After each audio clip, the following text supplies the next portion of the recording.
Hello and welcome to another Dennis Wick interview, and this is getting to know Byron Wallen. In terms of your starting playing, Mm. did you choose the trumpet? Was the trumpet imposed upon you? How did that work? Did you learn at school? How did that all come about? Good question. Well, I started on piano. Actually, that was my. I had some classical piano lessons as a child. My sisters had the same thing. So the idea was that we all had a musical foundation. Then I also went to the Boys Brigade, and I was given the euphonium. I was given the euphonium, and it was crazy because this instrument was bigger than me at the time.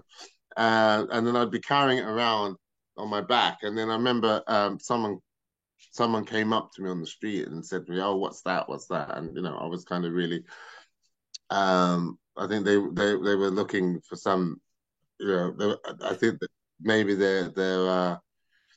their motives were not completely above board. Let's just put it that way. And I was just like, oh, you really want to take it off me? I was kind of happy in a way because of this weight. But really, I love that instrument, and I still do play it, the euphonium. So I love it. That was my first brass instrument. So from there, I think I heard my sister got me a record of Maurice Andre, so I heard him playing, and at the same point, I heard Louis Armstrong on one of the videos or something. I saw it, and I remember thinking, "This is the same instrument that they're playing. How is this possible?" And then I kind of listened to it, and there's something about the trumpet that called me. I was like, "Oh, that's great." And then I kind of started listening to other types of music, and I heard Miles Davis, and then I was like, "Wow, that's the sound." And from there, I started to teach myself the trumpet, and I learned all completely wrong. So, so I had it with the trumpet on my lip. So I had to. So when my first really good teacher was Peter Rutherford. Peter Rutherford, and he kind of really helped me with my embouchure, and since then I haven't really looked back. It's been really um, yeah, just I think I love the instrument. I love the sound, and it's one of those things that it feels that I feel my life is missing if I don't play it. Was there an event that you feel helped you improve as a player, something that moved you Hmm. forward to sort of even think from the point of view of, yeah, I'm proficient at this now. I know what I'm doing. Ooh, was there a time when I felt that I got there, or what was it that made me? Yeah, well, a lot of people will say they're still trying to get there. Like a lot Yeah, of musicians, like, well, I'm still improving, But yeah, was there something that happened that sort of pushed you mm. forward in some way? Yeah. Well, I mean, I could tell you probably two or three things really on the way.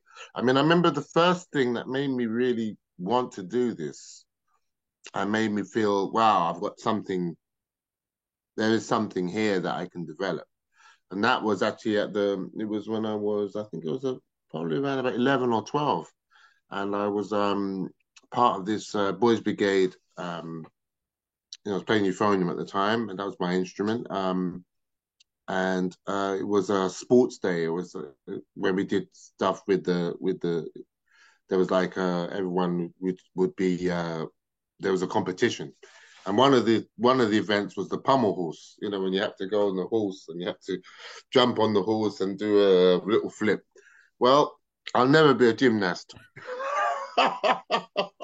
So anyway, I went on the horse, ran, hit the horse with my hand, did the flip, and about as I flipped, I whacked my head on the horse, on the back of the horse, and so I ended up just being on the floor.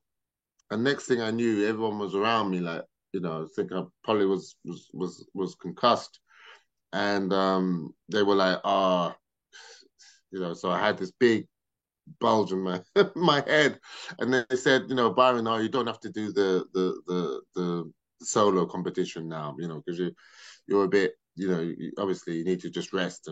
But I said, no, I want to do it. I want to do it, and I ended up playing. I forgot what song it was. I think it could have been the Swan or it was something. It was one euphonium piece anyway, and I remember thinking I was really in pain, but somehow I was able to channel that pain into the music. And so literally tears were coming down my face as I was playing. And I never forget that feeling of really kind of really being one with the music and being able to express this through the music. And then at the end of the competition, you know, my friends came up to me and they said, "Wow, I never heard you play like that," and la la la la la. And I actually ended up winning that competition. And from that moment, I was like, "Wow, maybe I've got something here," you know. I guess to finish, I should talk about you've mentioned a couple of your teachers already, but who do you Mm, think inspired you more? Was it the people that you were playing with and growing up with? mm, Was it recordings? Was it YouTube? What mm. inspired you the most as a player? Wow, I think I've been inspired so much, you know, in terms of various things. I mean, I think one of the people that was really inspiring and uh for me that from getting into the trumpet and being able to see how it was evolving was Wynton. You know, Wynton Marsalis was a big inspiration for me.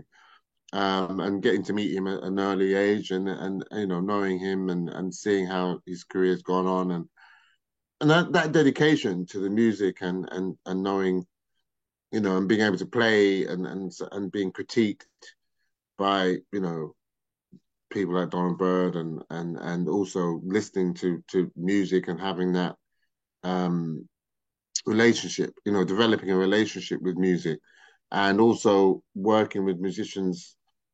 I mean, my group Indigo, I mean, that's a group I had in the 90s. And it's interesting because with that, we just released something that's on it's on a compilation which has been released by Blue Note Records.